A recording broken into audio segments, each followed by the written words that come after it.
Bienvenue sur Geeko. Difficile aujourd'hui de ne pas connaître Mario, le personnage le plus emblématique du jeu vidéo. Ce plombier moustachu a été imaginé par Shigeru Miyamoto au début des années 80, et il reste encore aujourd'hui le personnage principal de l'une des plus grandes licences de jeux vidéo. Avec plus de 35 ans d'œuvre, la mascotte de Nintendo nous cache bien des secrets. Voici 5 choses que vous ignoriez peut-être à son sujet.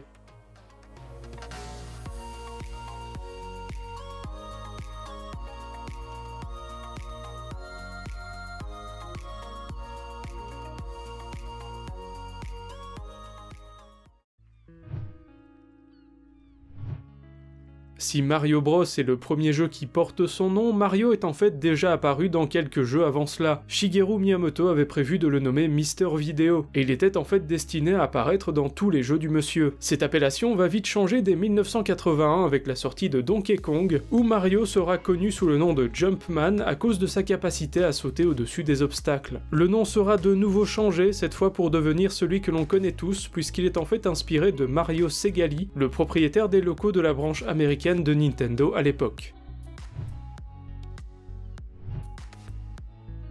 Dès sa première apparition, il a été décidé que Mario aurait une profession, un travail manuel. Il était alors charpentier dans Donkey Kong, mais cela changera 2 ans plus tard avec l'arrivée de Mario Bros et ses tuyaux. Mario sera alors officiellement considéré comme plombier. Même si c'est sa profession officielle, le moustachu a porté de nombreuses casquettes depuis, comme dans Wrecking Crew où il est démolisseur, dans Punch-Out où il est arbitre, ou encore dans Dr Mario où il est médecin. Shigeru Miyamoto a expliqué que donner une moustache à Mario n'était pas une décision prise lorsqu'il a imaginé le personnage. La moustache a été intégrée pour contourner les limitations techniques de l'époque. Il devait designer des sprites de 16 sur 16 pixels, il était donc plus intéressant pour lui de faire un personnage avec une morphologie particulière. C'est ainsi qu'est venue l'idée de lui faire une grosse tête, un gros nez ainsi qu'une moustache à la place d'une bouche. Les cheveux ont également été cachés par une casquette.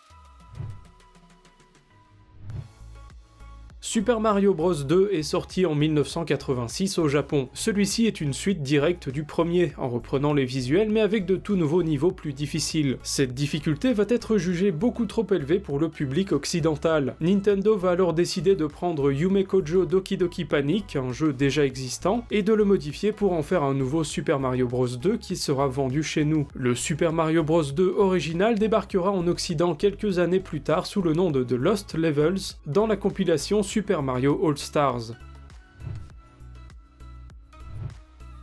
La série Mario a fait vendre plus de 500 millions de jeux à travers le monde, et Super Mario Bros détient toujours un record impressionnant. En effet, le titre sorti sur NES en 1985 a été vendu à plus de 40 millions d'exemplaires, et il est toujours aujourd'hui l'épisode le plus vendu de la série, un chiffre que l'on peut expliquer par sa présence dans beaucoup de packs vendus avec la console elle-même à l'époque. Un record qui sera peut-être battu par Mario Kart 8 Deluxe dans les années qui viennent, puisque celui-ci a atteint les 33 millions d'exemplaires vendus récemment.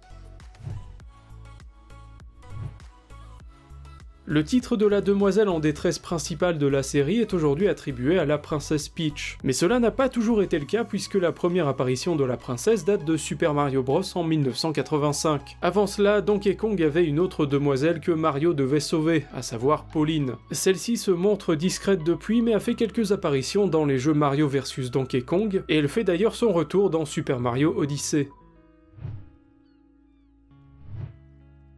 Au fil du temps, Mario a parfois été représenté en maltraitant des animaux. Il était déjà en 1982 l'antagoniste du jeu Donkey Kong Jr. Le joueur incarne le fils de Donkey Kong qui doit libérer son père capturé par Mario. Celui-ci récidive dans Super Mario World avec la première apparition du personnage de Yoshi. Shigefumi Ino, le créateur du dinosaure vert, a confirmé que le geste que Mario effectue pour demander à Yoshi de tirer la langue n'est pas anodin. Il ne s'agit pas de Mario qui montre une direction, mais bien de Mario qui frappe Yoshi, celui-ci tirant la langue après avoir été surpris par le coup.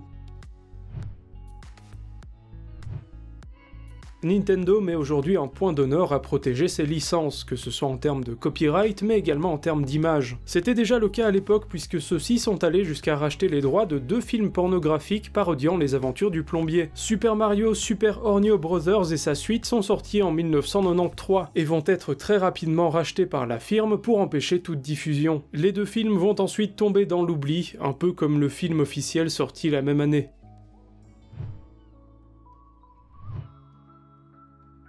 Il faudra attendre 1983 et la sortie de Mario Bros pour que les origines de Mario se précisent. Le jeu en question se passe dans un environnement souterrain avec des tuyaux, l'idée d'en faire un plombier est rapidement venue. Mais son origine italienne vient du fait que Miyamoto était fan de comics étant plus jeune et était alors habitué à dessiner des personnages au look occidental. Il a alors été décidé de considérer que Mario Bros se déroule à New York.